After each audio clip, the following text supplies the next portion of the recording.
بسم اللہ الرحمن الرحیم۔ السلام علیکم، میں سمیع ابراہیم ہوں۔ آپ دیکھ رہے ہیں ہمارا یوٹیوب اور فیس بک چینل۔ سب سے پہلے آپ کو یہ بتاتے ہیں کہ جو دنیا ہے، امریکہ، برطانیہ، انہوں نے الیکشنز کے حوالے سے کہ پاکستان میں الیکشن کیسے ہونے چاہیے، ان کا ایک سٹیٹمنٹ آیا، ایک ریئیکشن آیا، جس سے یہ ظاہر ہو گیا کہ وہ پاکستان میں کیا چاہتے ہیں۔ یہ جو سٹیٹمنٹ ہے امریکہ اور برطانیہ کی، یہ بنگلہ دیش میں جو الیکشن ہوئے اس پر آئی ہے اور بڑا سٹرونگ ریئیکشن اس پہ آیا ہے۔ بنگلہ دیش میں حسینہ واجد صاحبہ جو ہیں وہ 5ویں دفعہ پرائم منسٹر الیکٹ ہو گئی ہیں، لیکن اپوزیشن الیکشن میں شریک نہیں تھی، وہ باہر تھی۔ کریک ڈاؤن ہوا وہاں پر، بہت گرفتاریاں ہوئیں ہزاروں کی تعداد میں۔ تو اب الیکشنز ظاہر ہے حسینہ واجد صاحبہ جیت گئیں کیونکہ مقابلے میں اپوزیشن نہیں تھی، لیکن امریکہ نے اور برطانیہ نے جو اس پہ سٹیٹمنٹ دی ہے، اس پر انہوں نے ان الیکشنز کو مسترد کیا ہے اور یہ کہا ہے کہ انکلوسیو الیکشنز ہونے چاہیے تھے۔ تمام جو سٹیک ہولڈرز ہیں، تمام جو سیاسی جماعتیں ہیں، ان کو انتخابات میں حصہ لینا چاہیے تھا، اور اگر کوئی بڑی سٹیک ہولڈر انتخابات میں نہیں ہے، جیسا کہ بنگلہ دیش میں اپوزیشن نہیں تھی، تو یہ الیکشن ایکسیپٹیبل نہیں ہے۔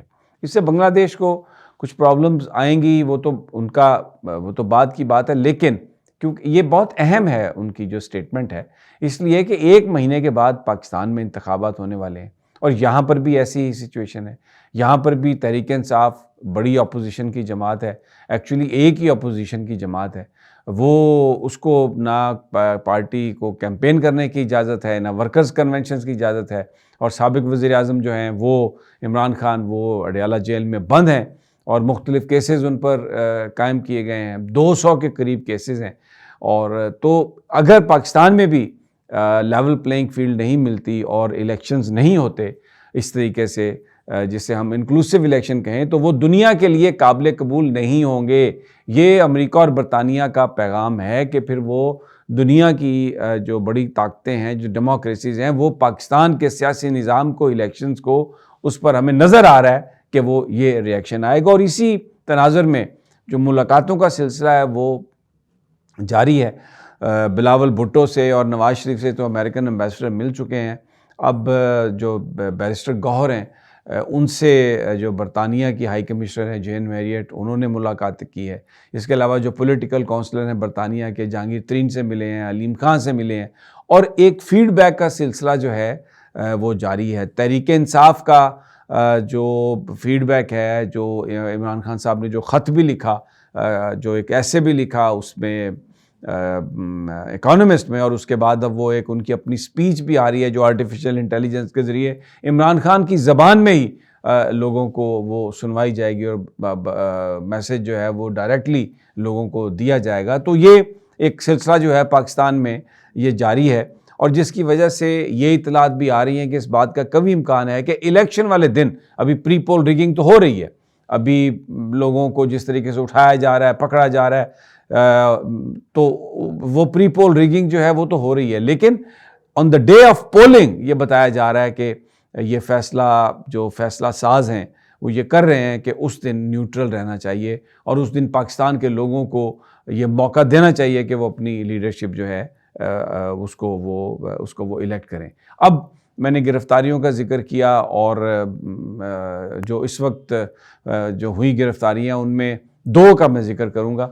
ایک تو عمر ڈار صاحب جو تھے، عثمان ڈار کے بھائی، وہ آج لاہور ہائی کورٹ نے کیونکہ بڑا سخت اس پر آرڈر لیا تھا اور کہا تھا کہ ان کو پیش کیا جائے، ان کو لاہور میں کیفے الینتو سے اٹھایا گیا تھا جب وہ اپنی فیملی کے ساتھ کھانا کھا رہے تھے۔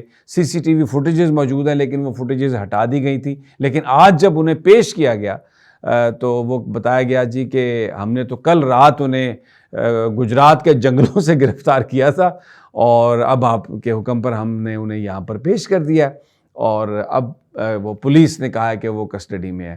حالانکہ بتایا یہ جاتا ہے کہ وہ کسٹڈی میں ہی تھے، اور یہ ایک کہانی گھڑی گئی کہ جناب ان کو گجرات کے جنگلوں سے گرفتار کیا گیا اور اب یہاں پر پیش کیا گیا۔ دوسرا بیرسٹر عبداللہ ممتاز کہلو، انہوں نے ایک سیف لینڈنگ کے لیے اپنی حفاظتی ضمانت کروائی تھی اسلام آباد ہائی کورٹ سے جسٹس عامر فاروق سے، لیکن رات جب وہ پہنچے ایئرپورٹ پر تو ان کو اٹھا لیا گیا. تو آج خواجہ عامر فاروق صاحب نے کہا کہ ان کو پیش کیا جائے 2 بجے تک، لیکن حکام نے آ کے یہ کہا کہ جی وہ تو ہمارے پاس تو ہے ہی نہیں، وہ تو بھاگ گئے وہاں سے. تو عدالت نے کہا کہ جو آدمی پروٹیکشن کے لیے آیا ہے ہمارے پاس اور وہ آنا چاہتا ہے عدالت میں اور ہم نے اس کو پروٹیکشن بیل گرانٹ کیا، وہ کیوں بھاگے گا؟ میں آپ کی بات نہیں مانتا. خواجہ عامر فاروق صاحب بڑے خفا تھے اس بات پر اور انہوں نے کہا کہ آپ کل تک اسے ٹریس کریں، اگر آپ کل تک ٹریس نہیں کر سکتے تو پھر میں آرڈر کروں گا، پھر میں حکم جاری کروں گا. تو اب دیکھتے ہیں کہ کل کیا ہوتا ہے، لیکن آج خواجہ عامر فاروق صاحب نے بڑا سخت جو ہے وہ آرڈر کیا اس حوالے سے.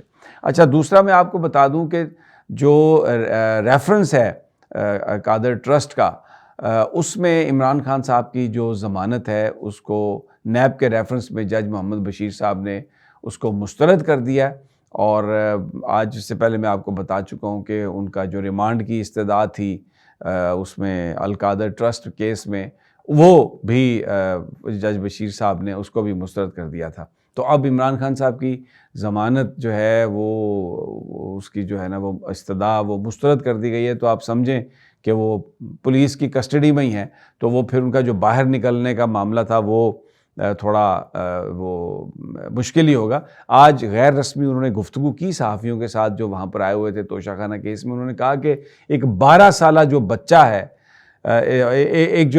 جو ایک آفس بوائے ہے وہاں پر، وہ میرے خلاف گواہ بنا ہے اور مجھ پر یہ الزام لگایا گیا کہ میں یہ اربوں روپے کی کرپشن میں نے ایک آفس بوائے کے ذریعے کی. تو انہوں نے کہا کہ کوئی اس الزام پر کوئی یقین کرے گا؟ لیکن عمران خان صاحب نے سپریم کورٹ کا جو فیصلہ آیا تھا حیات نااہلی کا، اس پر انہوں نے کہا کہ میں سپریم کورٹ کے فیصلے پر بات نہیں کروں گا. بہت اچھا کیا، کوئی ضرورت نہیں ہے بات کرنے کی. اور اب میں ایک اور جو پولیٹیکل ڈیولپمنٹ ہے، سیٹ ایڈجسٹمنٹ ہو رہی تھی تحریک استحکام پاکستان اور نون لیگ کی.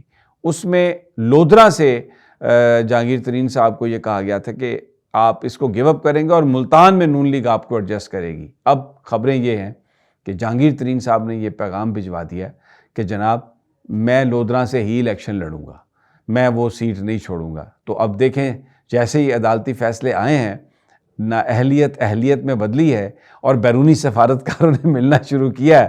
تو وہ جو آپس میں مل بیٹھ کر ساری باتیں طے ہوئی تھیں، وہ ساری کی ساری اب گئیں کسی ڈسٹ بن میں، اور یہ ان کی جو آپس کی لڑائیاں یہ کھل کے بالکل سامنے آئیں گی. علیم خان صاحب سے بھی ملاقات ہوئی ہے، میں نے جیسے آپ کو بتایا، پولیٹیکل کونسلر کی برطانیہ کی. اور یہ تمام جو لوگ ہیں جو سفارتکار مل رہے ہیں، وہ اس لیے مل رہے ہیں کہ وہ اس صورتحال کو اسیس کر کے اپنے ملک میں بھیج سکیں اور پھر اس پہ اوور آل ایک بات کریں. تو تازہ ترین یہی ہے. ابھی ایک امپورٹنٹ چیز ہونے والی ہے، وہ ہے بلہ پشاور ہائی کورٹ میں اس کی سماعت جو ہے وہ ہو رہی ہے. جیسے ہی وہاں سے خبر آئے گی تو وہ پھر ایک تفصیلاً ویلاگ انشاءاللہ کروں گا. اجازت، اللہ نگہبان.